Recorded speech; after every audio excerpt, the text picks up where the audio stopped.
Hello friends, welcome to my official YouTube channel Prashant Chaturvedi tutorial. CRRI यानी कि central road research institute में technicians और technical assistant का recruitment का नोटिफिकेशन निकला है। 8 मार्च 2019 को ये नोटिफिकेशन रिलीज़ किया गया है। डिटेल्ड नोटिफिकेशन टेक्नीशियन का और टेक्निकल असिस्टेंट का दो अलग अलग पोस्ट है। टेक्नीशियन की 26 पोस्ट है, टेक्निकल असिस्टेंट की 15 पोस्ट हैं। लास्ट डेट 16 अप्रैल 2019 है। एप्लीकेशन फ़ीस 100 रुपये है। SC ST PWD और गर्ल्स के लिए कोई फ़ीस नहीं है। अब देखिए, मैं पहले ही आपको बता देता हूँ कौन कौन एलिजिबल है। टेक्नीशियन में 10th और ITI मांगा है। अलग अलग ट्रेड हैं, इलेक्ट्रीशियन, इलेक्ट्रॉनिक्स है आपका, इसके बाद मैकेनिकल है। अलग अलग ट्रेड हैं, उसमें ITI सर्टिफिकेट मांगा गया है और 2 साल का अप्रेंटिस का ट्रेनिंग मांगा गया है। टेक्निकल असिस्टेंट में डिप्लोमा मांगा है और साथ में 2 साल का एक्सपीरियंस मांगा है।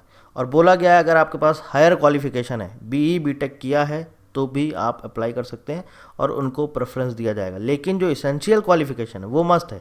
जैसे टेक्नीशियन के लिए ITI सर्टिफिकेट और 2 साल का अप्रेंटिस, और टेक्निकल असिस्टेंट के लिए डिप्लोमा और 2 साल का एक्सपीरियंस। इसके बाद अगर आपने ये करने के बाद डिप्लोमा और 2 साल का एक्सपीरियंस के बाद आपने BTech किया है या और कोई हायर क्वालिफिकेशन है तो आप अप्लाई कर सकते हैं, बिल्कुल कर सकते हैं।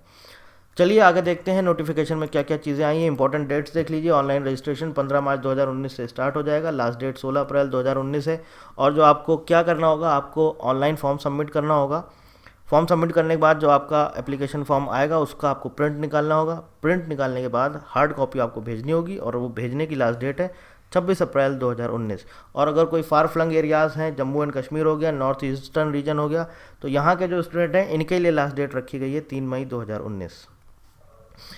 अब यहाँ पर देख लीजिए कौन कौन सी पोस्ट हैं। टेक्नीशियन टोटल 26 पोस्ट हैं, जिसमें अनरिजर्व कैटेगरी की 16 पोस्ट हैं और 3 पोस्ट रिजर्व रखी गई हैं। EWS की, OBC की 7 पोस्ट हैं, SC की 3 हैं और यहाँ पर एक रिजर्व है PWD के लिए। ST की यहाँ पर कोई पोस्ट नहीं है। पोस्ट कोड्स हैं T01 से लेकर T08। 8 अलग अलग पोस्ट हैं, उनके लिए अलग अलग कोड है। सैलरी आप देख सकते हैं 28,563 पर मंथ। अपर एज लिमिट है 28 साल। टेक्निकल असिस्टेंट में देख लीजिए टोटल 15 पोस्ट हैं। अनरिजर्व कैटेगरी के लिए 10 पोस्ट हैं, जिसमें कि 2 रिजर्व रखी गई हैं EWS के लिए। OBC की 4 हैं और SC की 1 पोस्ट है। पोस्ट कोड है यहाँ पर TS01 से TS07। 7 अलग अलग ट्रेड हैं, उनके लिए अलग अलग पोस्ट कोड है। इनकी सैलरी है 51,006 पर मंथ और मैक्सिमम एज है 28 साल। यहाँ पर देखिए नोटिफिकेशन में साफ साफ लिखा हुआ है, candidates who have acquired higher qualifications after possessing the essential qualifications would be preferred. यानी कि अगर आप टेक्निकल असिस्टेंट के लिए अप्लाई करते हैं तो डिप्लोमा और 2 साल का एक्सपीरियंस आपके पास है और इसके साथ साथ BE या BTech किया है तो आप अप्लाई कर सकते हैं। चलिए, the appointment will be in, आपका जो अपॉइंटमेंट होगा CRRI में होगा। ये अंडर में आता है, आपके CSIR के अंडर में आता है, council of scientific and industrial research, which is an autonomous body under the administrative control of DSIR, ministry of science and technology, government of India. CSIR आपका इसके अंडर में आता है, ministry of science and technology. और 10% का reservation है EWS के लिए, हम आपको बता ही चुके हैं। और यहाँ पर बोला है candidates applying for more than 1 post code should submit separate application. अगर एक से ज़्यादा पोस्ट के लिए अप्लाई करना चाहते हैं तो आप कर सकते हैं, लेकिन आपको उसके लिए सेपरेट रजिस्ट्रेशन करना होगा और सेपरेट फीस सबमिट करना होगा अगर एप्लीकेबल होगा तो। आगे देख लिए mode of selection. Recommended candidates by the screening committee would be called for trade test in relevant subject. मान लीजिए आपका सब्जेक्ट है मैकेनिकल, तो उसके लिए आपको ट्रेड टेस्ट के लिए बुलाया जाएगा। या आपका इलेक्ट्रॉनिक्स है तो इलेक्ट्रॉनिक्स का ट्रेड टेस्ट होगा। लेकिन क्या होगा, पहले जब आप पूरा फॉर्म भर लेंगे, फॉर्म भेज देंगे, तो शॉर्टलिस्ट किया जाएगा। वहाँ पर सारी चीज़ देखी जाएंगी कि जो उनका एलिजिबिलिटी क्राइटेरिया है वो मैच कर रहा है कि नहीं कर रहा है। अगर करता है तो आपको शॉर्टलिस्ट किया जाएगा, नहीं करेगा तो फिर आपका जो एप्लीकेशन होगा वो रिजेक्ट कर दिया जाएगा। शॉर्टलिस्ट करने के बाद आपको ट्रेड टेस्ट के लिए बुलाया जाएगा। ट्रेड टेस्ट हो जाएगा, जब आप उसमें क्वालिफाई कर लेंगे उसके बाद रिटन एग्जाम के लिए बुलाया जाएगा। रिटन एग्जाम हो जाएगा तो बोला गया है जो फाइनल मेरिट लिस्ट बनेगी वो बेस्ड होगी रिटन एग्जाम पर। Final merit list will be prepared on the basis of performance of the candidates in the competitive written examination. इसके बाद बोला है जो मोड ऑफ एग्जामिनेशन और जो सिलेबस वगैरह होगा ये सब आपका इसी टाइम पीरियड में, जब तक ये रिक्रूटमेंट प्रोसेस चलेगा, वेबसाइट पर अपलोड कर दिया जाएगा। तो बहुत से बच्चे ये क्वेश्चन करते हैं, उनकी क्वेरी होती है कि एग्ज़ाम पैटर्न क्या होगा और एग्ज़ाम सिलेबस क्या होगा। तो ये सारी चीज़ें वेबसाइट पर अपलोड कर दी जाएंगी। अब देखिए क्या करना है, आपको अप्लाई करना है, कैसे अप्लाई करना है वो अभी हम आपको बता देते हैं। इनकी वेबसाइट है, ये URL है ऑनलाइन एप्लीकेशन का crridom.gov.in/REC/। यहाँ पर आपको अप्लाई करना होगा 15 मार्च 2019 से लेकर 16 अप्रैल 2019 रात में 11:59 तक। नॉन रिफंडेबल फ़ीस है, 100 रुपये नॉन रिफंडेबल फ़ीस है आपकी। और SC ST PWD वुमेन और CSIR एम्प्लॉयज़ के लिए कोई फ़ीस नहीं है। अब आपको करना क्या होगा, आपको सबसे पहले ऑनलाइन फॉर्म पूरा सबमिट करना होगा फीस देने के बाद। इसके बाद आपका जो फॉर्म सबमिट हो जाएगा एप्लीकेशन फॉर्म, उसका आपको प्रिंट लेना होगा, एप्लीकेशन फॉर्म का प्रिंट लेना होगा। और साथ में जो आपने फ़ीस पे करी है उसकी भी रिसिप्ट का आपको अपने पास रखनी होगी, सॉफ्ट कॉपी भी रखनी होगी और उसका भी प्रिंट, या जो भी आपका चालान वगैरह है उसका। तो एक प्रिंट कॉपी रिसिप्ट की और एक प्रिंट कॉपी एप्लीकेशन फॉर्म की, ये 2 चीज़ें हो गई। और इसके साथ साथ आपके जो भी डॉक्यूमेंट्स, वो कौन कौन से डॉक्यूमेंट्स हैं अभी हम आपको आगे बता देंगे। वो सारे डॉक्यूमेंट्स सेल्फ अटेस्टेड खुद से साइन करके आपको भेजने होंगे। कहाँ पर भेजने हैं वो ये लिखा है एड्रेस। एनवलप में आपको ऊपर लिखना होगा application for the post of. Technician के लिए अप्लाई कर रहे हैं तो भैया टेक्नीशियन यहाँ लिख दीजिएगा, टेक्निकल असिस्टेंट के लिए तो टेक्निकल असिस्टेंट लिख दीजिएगा with post code. Post code कौन सा है, इलेक्ट्रॉनिक्स के लिए अप्लाई कर रहे हैं तो T01 है, मैकेनिकल के लिए करेंगे तो T03 है। आप देख लीजिएगा जिस पोस्ट के लिए अप्लाई कर रहे हैं वही यहाँ पर लिखिएगा। और उसके साथ साथ उसी के आगे लिखना है एडवर्टीजमेंट नंबर 01/PC/Tech/2019। और कहाँ भेजना है, controller of administration CSIR central road research institute Delhi Mathura road POCRRI New Delhi 110025 before the closing date for receipt of hard copy. 26 अप्रैल है हार्ड कॉपी के पहुंचने की लास्ट डेट, इससे पहले पहले पहुंच जाना चाहिए। और यहाँ पर बोला गया है एक से ज़्यादा पोस्ट के लिए अप्लाई कर सकते हैं, मैं ऑलरेडी आपको बता चुका हूँ। उसके लिए अलग अलग रजिस्ट्रेशन करना होगा और अलग अलग फ़ीस सबमिट करनी होगी। अब देखिए आपको क्या करना होगा, एप्लीकेशन फॉर्म जो आपका निकल आएगा और जो आपकी चालान कॉपी निकल आएगी, प्रिंटेड कॉपी ऑफ रिसिप्ट चालान, ये आपको पहला डॉक्यूमेंट भेजना होगा। इसके बाद देखिए जो आपका एप्लीकेशन फॉर्म होगा उसमें कुछ इस तरह का कॉलम बना होता है फ़ोटोग्राफ के लिए। यहाँ पर आपको अपना कलर्ड पासपोर्ट साइज़ फ़ोटोग्राफ आपको पेस्ट करना होगा। और उसके बाद इसमें पूरे में आपको कुछ इस तरह से जो भी है आपको अपने साइन करने होंगे। उसके बाद तीसरे नंबर पे self attested photocopy of certificate, आपकी 10th की 12th की या बर्थ सर्टिफिकेट जो भी है प्रूविंग डेट ऑफ बर्थ, जिसमें डेट ऑफ बर्थ मेंशन हो, वो सर्टिफिकेट की सेल्फ अटेस्टेड कॉपी खुद से साइन किए होने चाहिए।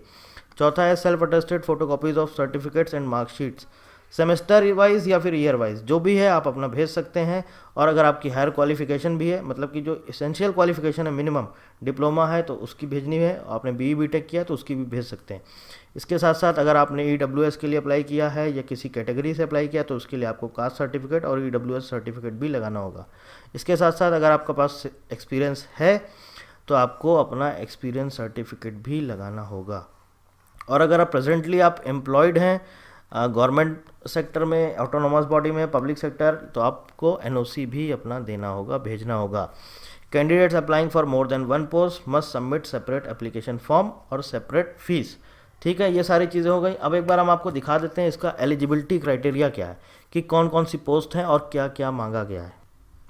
ये आपके सामने स्क्रीन पर आ रहा है। पहला पोस्ट है इलेक्ट्रॉनिक्स, पोस्ट कोड T01। यहाँ पर देखिए SSC/10th 10th मांगा है, स्टैंडर्ड विथ साइंस सब्जेक्ट्स और 55% मार्क्स। 10th साइंस सब्जेक्ट्स होने चाहिए, 55% मार्क्स, और साथ में ITI certificate in electronics mechanic और national state trade certificate in electronics mechanic और 2 years full time experience as an apprentice trainee. तो ITI सर्टिफिकेट हो आपका और साथ में आपका, या यहाँ पर और लिखा हुआ है तो आपने अगर 10th के बाद ITI सर्टिफिकेट किया हुआ है तो आप अप्लाई कर सकते हैं, या फिर आपके पास 2 साल का एक्सपीरियंस है उसका अप्रेंटिस ट्रेनी का, तो भी आप अप्लाई कर सकते हैं। अगला आता है इंस्ट्रूमेंटेशन। यहाँ पर भी देखिए क्या है, 10th साइंस सब्जेक्ट से minimum 55% marks, ITI certificate in instrument mechanic और साथ में आपका 2 years full time experience as an apprentice trainee, ये भी हो तो भी चलेगा। मैकेनिकल है तीसरा पोस्ट। यहाँ पर क्या मांगा है, 10th ITI certificate in mechanic industrial electronics mechanic machine tools maintenance और या फिर ITI सर्टिफिकेट नहीं है तो फिर ये होना चाहिए आपके पास national oblique state trade certificate in mechanic industrial electronics mechanic machine tools maintenance, या फिर 2 साल का आपके पास अप्रेंटिस ट्रेनिंग का एक्सपीरियंस होना चाहिए। चौथा पोस्ट है इलेक्ट्रिकल का 10th 55% से ITI सर्टिफिकेट इन इलेक्ट्रीशियन, और अगर ये नहीं है तो national oblique state trade certificate इन इलेक्ट्रीशियन, ये भी नहीं है तो 2 साल का एक्सपीरियंस एज अप्रेंटिस ट्रेनी। अगला आता है कंप्यूटर। यहाँ पर देखिए क्या ITI सर्टिफिकेट इन कंप्यूटर ऑपरेटर प्रोग्रामिंग असिस्टेंट, अगर ये नहीं है तो national oblique state trade certificate in computer operator and programming assistant, ये भी नहीं है तो 2 साल का अप्रेंटिस ट्रेनी का एक्सपीरियंस। इन 3 में से कोई एक चीज़ चाहिए और 10th 55% साइंस सब्जेक्ट से होना ही चाहिए। अगला पोस्ट है कारपेंटर का ITI सर्टिफिकेट इन कारपेंटर, या फिर national oblique state trade certificate in carpenter, या फिर 2 साल का अप्रेंटिस ट्रेनी का एक्सपीरियंस। अगला पोस्ट है T07, पोस्ट कोड है library and information. 10th science subject से 55% मार्क्स और आपका ITI certificate in library and information science, या फिर national oblique state trade certificate in library and information science, या फिर 2 साल का एक full time experience as an apprentice trainee. Full time experience है, ध्यान रखिएगा। अगला है T08 civil, 55% marks, ITI certificate in draftsman civil oblique civil engineering assistant trade, और या फिर national oblique state trade certificate, या फिर 2 साल का फुल टाइम अप्रेंटिस ट्रेनी का एक्सपीरियंस। चलिए आगे आ जाते हैं। देखिए इसमें क्या है, first class diploma in electronic engineering oblique technology of at least 3 years full time duration और at least 2 years full time duration in course of lateral admission in diploma course और it's equivalent with experience of 2 years in the relevant area, यानी कि यहाँ पर 2 साल का experience मांगा है। अगला पोस्ट है TA02 technical assistant mechanical, first class diploma in mechanical engineering oblique technology of at least 3 years full time duration, या फिर एटलीस्ट 2 साल का full time duration in case of lateral admission in diploma courses और it's equivalent with experience of 2 years in the relevant area oblique field. यहाँ पर साथ में 2 साल का एक्सपीरियंस भी मांगा है। इलेक्ट्रिकल में भी यही है, first class diploma in electrical engineering oblique technology और of at least 3 years full time, 3 साल का फुल टाइम होना चाहिए, लेटरल एंट्री वालों के लिए 2 साल का, और साथ में यहाँ पर 2 साल का एक्सपीरियंस इन रेलेवेंट एरिया। अगला पोस्ट है टेक्निकल असिस्टेंट कंप्यूटर का, फर्स्ट क्लास डिप्लोमा इन कंप्यूटर इंजीनियरिंग ऑब्लिक टेक्नोलॉजी 3 साल का, या फिर लेटरल एंट्री वाले हैं तो उनके लिए 2 साल का, और साथ में 2 साल का experience in relevant area oblique field. अगला पोस्ट है हमारा टेक्निकल असिस्टेंट 05 पोस्ट कोड है, और पोस्ट है technical assistant hotel management, first class diploma in hotel management of at least 3 years, या फिर 2 साल का लेटरल एंट्री और साथ में 2 साल का एक्सपीरियंस। TA06 लाइब्रेरी साइंस, देखिए यहाँ पर क्या बोला है, first class BSc science with BLib science, यहाँ पर BSc मांगा है, साथ में BLib साइंस भी होना चाहिए, B bachelor of library science. TA07 civil engineering, first class diploma in civil engineering और at least 3 years full time duration, या फिर 2 साल का लेटरल एंट्री और साथ में 2 साल का आपका एक्सपीरियंस रेलेवेंट एरिया और फील्ड में। और देखिए यहाँ पर साफ साफ लिखा है, आपको दिखा देता हूँ, डॉलर इसके आगे लिखा हुआ है desirable candidates who have acquired higher qualifications after possessing the essential qualifications would be preferred. तो हायर क्वालिफिकेशन वाले भी अप्लाई कर सकते हैं, उनको प्रेफरेंस दिया जाएगा। और जो ये आपका पोस्ट आप देख रहे हैं 06 लाइब्रेरी साइंस, जहाँ पर BSc साइंस मांगा है, साथ में BLib साइंस मांगा है, लाइब्रेरी साइंस, इसमें कोई एक्सपीरियंस नहीं मांगा है। बाकी कुछ और आप जानना चाहते हैं तो आप कमेंट करके बिल्कुल पूछ सकते हैं। So thank you very much and thank you for watching.